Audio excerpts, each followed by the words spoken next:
Today was my 35th birthday. Waking up, I felt the usual aches and pains that come with my chronic illness, a constant companion since childhood. As the CEO of a thriving tech startup, I often mask my pain with work and caffeine, but today felt heavier somehow. Deciding a trip to the private clinic was necessary, a place I'd come to view almost as a second home. I knew most of the staff by name, including Tom, the young nurse who always caught my attention. Tom was charming, with a quick smile that made many, including myself, blush. He was also persistent. When I walked through the clinic's doors today, he greeted me first. "Happy birthday, Elena. Looking sharp as always," he grinned, his eyes lighting up as he approached me.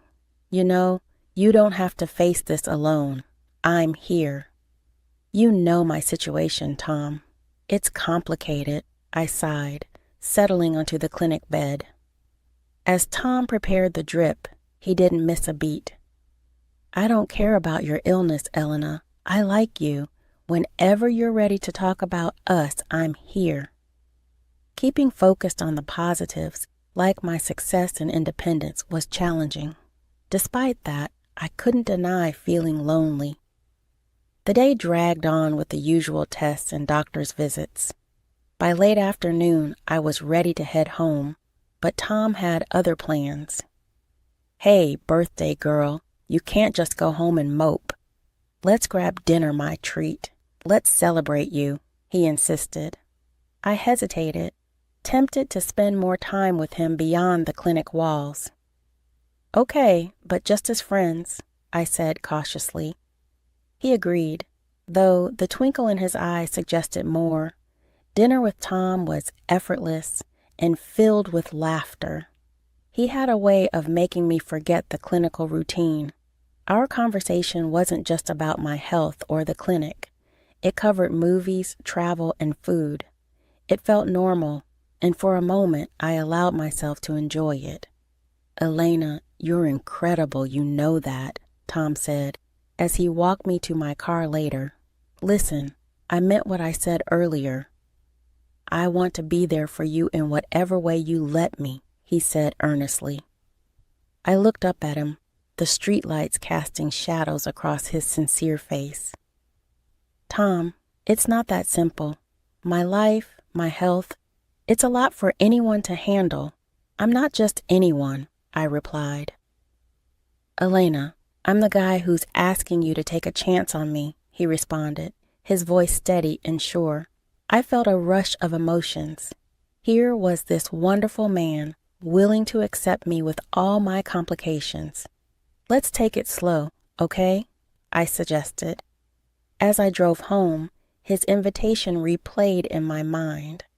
Maybe, just maybe, I could let myself have this slice of happiness.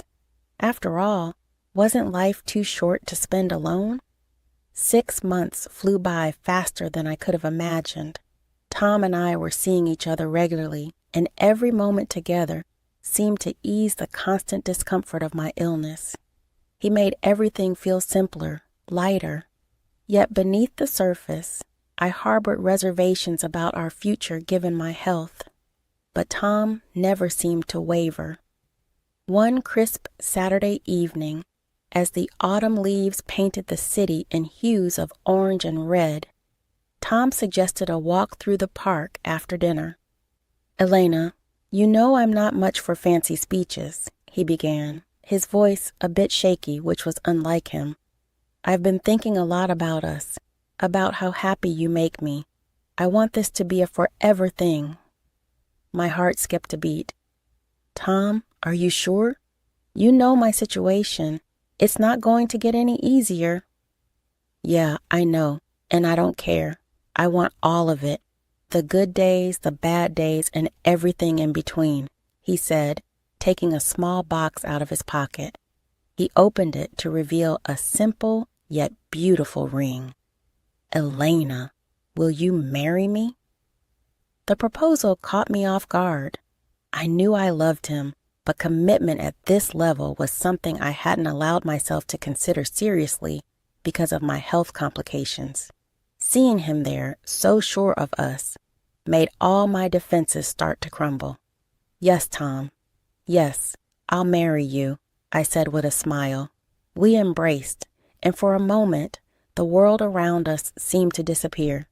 It was just us, and it felt right. The next few weeks were a whirlwind of planning. We decided on a small ceremony, nothing fancy, just us and a few close friends, including his sister and her husband.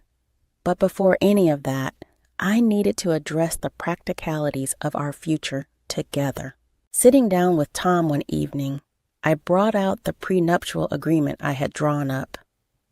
"I want to talk about something practical. It's important given my business and my health," I explained. Tom nodded. "Anything, Elena." I handed him the papers. "It's a prenup." He took the documents, scanning them briefly before looking up at me with a smile. "If that makes you feel secure, I'm okay with it. I'm not here for the money, Elena. I'm here for you." "And you're sure? You're really sure about this?" I pressed, needing to hear it just one more time. "Absolutely," he assured me, signing the document without a second thought. "Now, can we go back to planning our tiny wedding?" "Yeah, we can," I replied, feeling a mixture of relief and love. Tom's easy acceptance of the prenup reassured me of his intentions and commitment. Our wedding day was simple and perfect. Quick city hall ceremony with only those we loved most present. Standing there, exchanging vows with Tom, I felt a surge of hope. Maybe, just maybe, life was giving me a chance to have something beautiful despite everything. Life after our quiet little wedding was, for a while, pretty close to what I had imagined as perfect. Tom and I settled into our new life together, and he took over running the household, a nice change. I'd come home to incredible smells wafting from the kitchen, and the place looked spotless. The first few months felt like we were in some sort of honeymoon phase that just kept going. But about a year in, things started to subtly change. I noticed that Tom seemed a bit off. His enthusiasm for things around the house began to wane, and he seemed more withdrawn. At first, I chalked it up to the adjustment of living together or the end of the honeymoon phase, but the shift was palpable. One day, I came home early to surprise him with news about a potential new client for my business. I walked in, expecting to find him bustling around in the kitchen or maybe sorting out the laundry. Instead, the house was quiet, too quiet. Puzzled, I walked towards the kitchen, and that's when I heard his voice. I paused by the door, listening. A woman's voice, cheerful and unfamiliar, chatting away as if she owned the place. Pushing the door open, I saw a middle-aged woman humming as she chopped vegetables. She looked up, startled. "Oh, you must be Elena. I'm June. Tom didn't say you'd be home this early." "June, and who exactly are you?" I managed to keep my voice steady despite the shock. "I'm the housekeeper. Tom hired me about a year ago. I come in a few times a week to clean up and cook. Makes things easier, you know." She smiled, clearly unaware of the bomb she'd just dropped. A housekeeper for a year, and I had no clue. I felt a mix of anger and betrayal boiling inside me, but I kept it together. "Right, I see. Thanks, June. Would you mind giving us a moment?" "Of course." She wiped her hands and left the room. When Tom came home, he found me sitting in the living room, still processing everything. His face fell the moment he saw my expression. "Who's June, Tom?" I asked bluntly. Tom hesitated, then sighed. "She's the housekeeper. Look, I meant to tell you, but I thought you'd be upset about me not doing the stuff around the house myself." "Upset, Tom? You think I'd be upset about who cleans or cooks? I'm upset because you lied, because you thought this was something you had to hide. My voice rose with every word. I know, and I'm sorry. It started small, and then I just didn't know how to bring it up without making it a big deal. It seemed easier to just keep it going. He tried to explain, looking genuinely remorseful. Easier for who, Tom? Because this doesn't feel easy for me, I shot back. We talked it out that night. He apologized, and I tried to understand his perspective. But something had shifted between us. A small crack that made me wonder what else he might not be telling me. Things smoothed over a bit after that, but the seed of doubt had been planted. Tom continued to be great at making dinner and keeping the house in order, but now I knew he wasn't the one actually doing all the work. It felt like our roles were clear. I worked and he managed the home, except he didn't really manage it, he outsourced it. And yet, something about Tom's behavior was off. And it wasn't just the hidden housekeeper issue. His late-night whispers on the phone, his sudden need for privacy, and his constant excuses for needing more money, it all added up to something sinister. So I did what any self-respecting woman with my resources would do. I hired a private detective. It wasn't long before the detective came back with news, and it wasn't the kind I'd hoped for. Tom was spending most of his days at a casino, and the sums of money he was losing were staggering. I felt a mix of relief and despair. Relief that there wasn't another woman, but despair at the size of his deception. That evening, when Tom came home, I was waiting for him in the living room, the detective's report in hand. He tried to kiss me hello, but I stepped back, holding up the papers. Care to explain this? I asked, my voice cold and more composed than I felt. Tom sank down onto the sofa, burying his face in his hands. I didn't mean for it to get this out of hand. It started small, just a way to blow off some steam, but it got bigger, and I didn't know how to stop. And you thought the best way to deal with it was to lie to me? To steal from me? My voice was rising now, my temper flaring. I'm sorry, Elena. I'm so sorry. I need help. I want to quit, I swear. I need your help to get out of this mess. His voice was desperate, pleading. I took a deep breath, trying to calm the storm inside me. I'll help you, Tom, but this is the last time. You need to get treatment for your addiction, and you're going to sign a receipt acknowledging the debt I'm paying off. It's $50,000, Tom. Tom nodded miserably. Yes, anything you say. I'll do it. I'll get help. We arranged for him to start treatment the following week, but just when I thought we might be finding our way back to some sort of normalcy, Tom dropped another bombshell. Out of the blue, he said, Elena, I've been thinking, maybe we should have a baby. It might bring us closer. I stared at him incredulously. A baby, Tom? You know I can't. It's not just risky. It could be fatal for me. He quickly tried to backpedal. I know, I just thought. Never mind. But the idea didn't go away. It kept coming up more and more. Even his sister, an obstetrician, called me about it. You should reconsider, Elena. Having a baby is the most natural thing. Don't be selfish. You're a doctor. You know my condition. How can you even suggest such a thing? I was furious. She scoffed and hung up on me. The conversation left me shaken. How could they be so callous, so cruel? Months of tension and unresolved arguments had frayed my nerves, but nothing could have prepared me for the scene I walked into that fateful day. I returned home earlier than usual, my steps quickening with the anticipation of a quiet evening. Instead, I opened the door to chaos. Boxes piled up, and Tom's sister Lisa and her husband Mark were arranging their belongings around my living room. What the hell is going on here? I demanded, my voice cutting through the noise.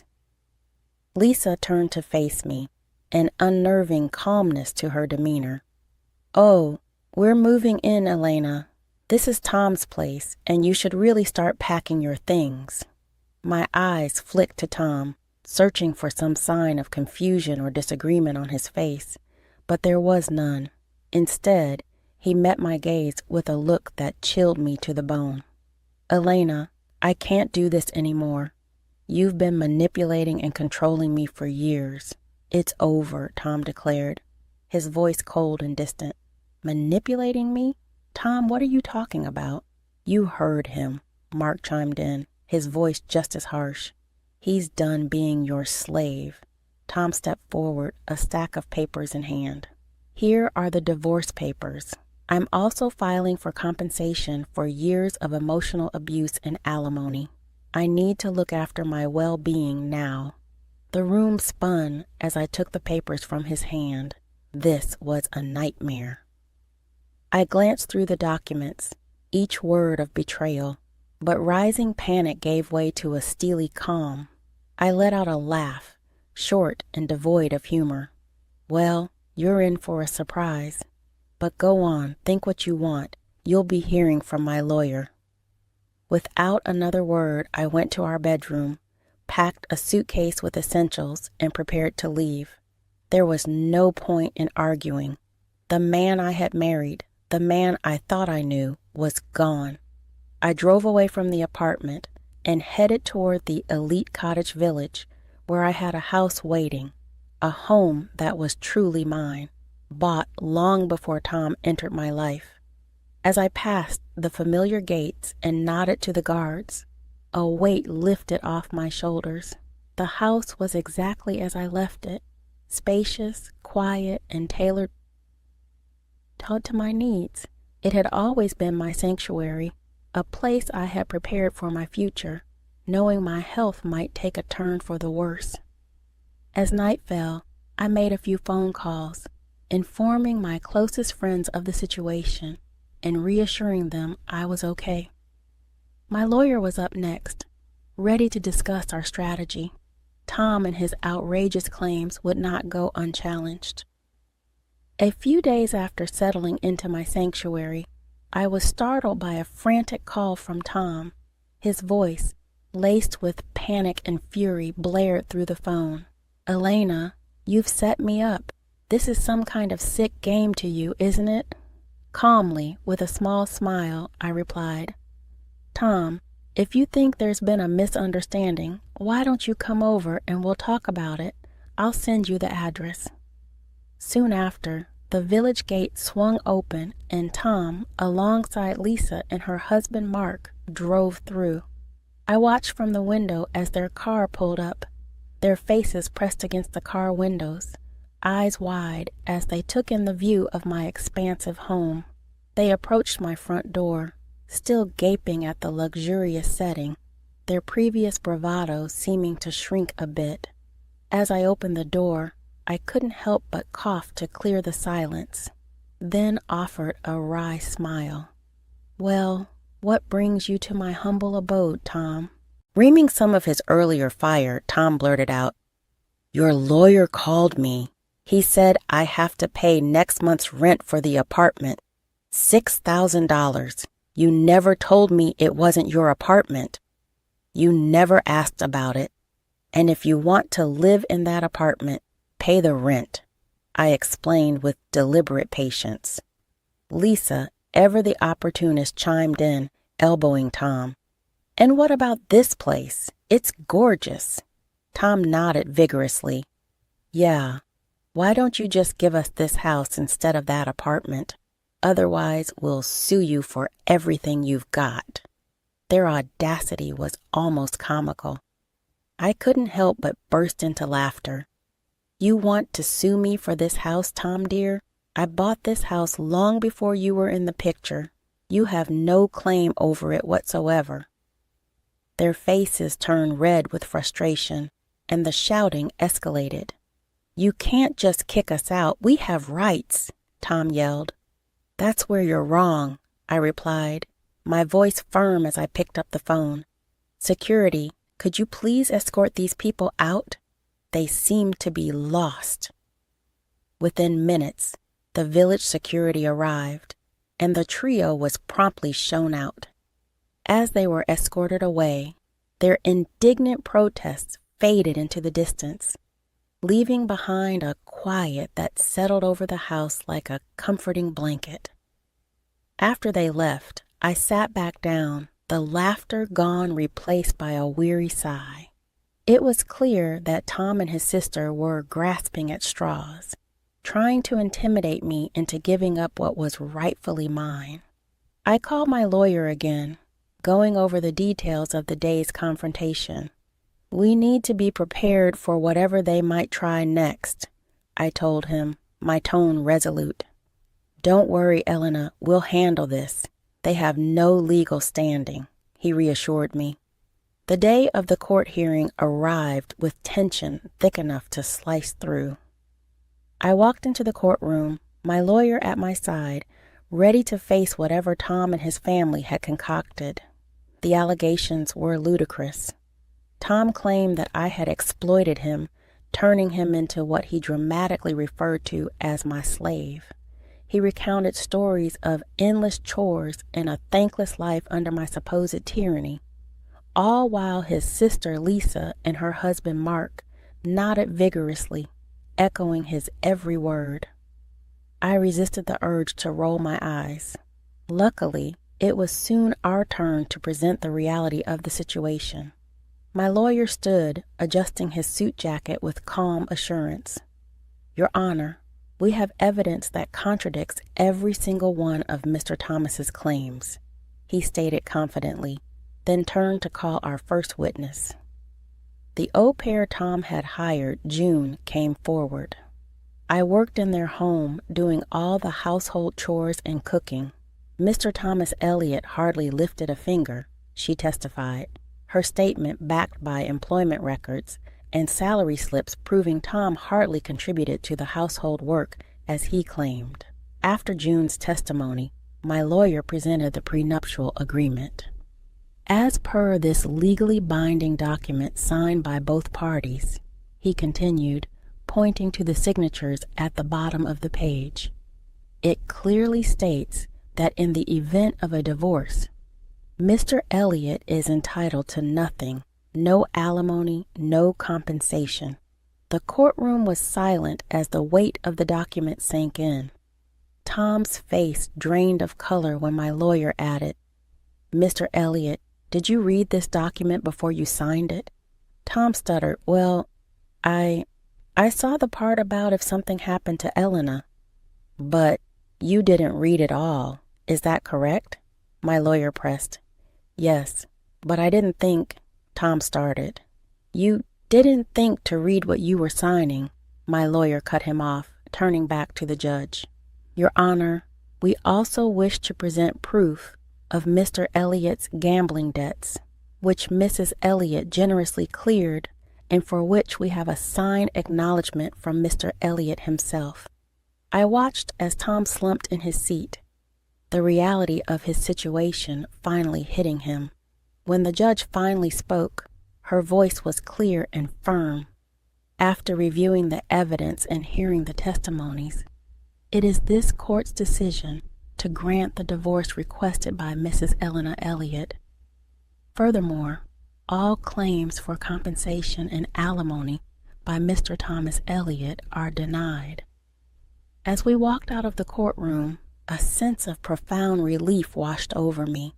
But that relief was quickly overshadowed by the spectacle outside the courtroom. Lisa was furiously berating Tom, her words sharp and unforgiving. "You fool! All you had to do was get her pregnant and then we could have had everything. You couldn't even do that right." I stopped for a moment to take in the scene, the reality of their treachery settling in deeper. They hadn't just wanted money, they had hoped for my demise. Months passed since the courtroom drama had unfolded, and I had slowly begun to reclaim my peace, focusing on my health and Today was my 35th birthday. Waking up, I felt the usual aches and pains that come with my chronic illness, a constant companion since childhood.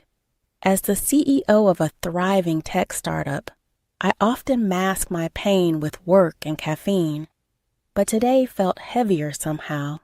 Deciding a trip to the private clinic was necessary, a place I'd come to view almost as a second home. I knew most of the staff by name, including Tom, the young nurse who always caught my attention.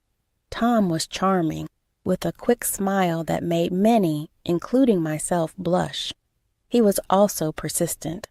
When I walked through the clinic's doors today, he greeted me first. "Happy birthday, Elena. Looking sharp as always," he grinned, his eyes lighting up as he approached me. "You know, you don't have to face this alone. I'm here." "You know my situation, Tom." "It's complicated," I sighed, settling onto the clinic bed. As Tom prepared the drip, he didn't miss a beat. "I don't care about your illness, Elena. I like you. Whenever you're ready to talk about us, I'm here." Keeping focused on the positives, like my success and independence, was challenging. Despite that, I couldn't deny feeling lonely. The day dragged on with the usual tests and doctor's visits. By late afternoon, I was ready to head home, but Tom had other plans. "Hey, birthday girl, you can't just go home and mope. Let's grab dinner, my treat. Let's celebrate you," he insisted. I hesitated, tempted to spend more time with him beyond the clinic walls. "Okay, but just as friends," I said cautiously. He agreed, though the twinkle in his eye suggested more. Dinner with Tom was effortless and filled with laughter. He had a way of making me forget the clinical routine. Our conversation wasn't just about my health or the clinic. It covered movies, travel, and food. It felt normal, and for a moment I allowed myself to enjoy it. "Elena, you're incredible, you know that," Tom said, as he walked me to my car later. "Listen, I meant what I said earlier. I want to be there for you in whatever way you let me," he said earnestly. I looked up at him, the streetlights casting shadows across his sincere face. "Tom, it's not that simple. My life, my health, it's a lot for anyone to handle. I'm not just anyone," I replied. "Elena, I'm the guy who's asking you to take a chance on me," he responded, his voice steady and sure. I felt a rush of emotions. Here was this wonderful man, willing to accept me with all my complications. "Let's take it slow, okay?" I suggested. As I drove home, his invitation replayed in my mind. Maybe, just maybe, I could let myself have this slice of happiness. After all, wasn't life too short to spend alone? 6 months flew by faster than I could have imagined. Tom and I were seeing each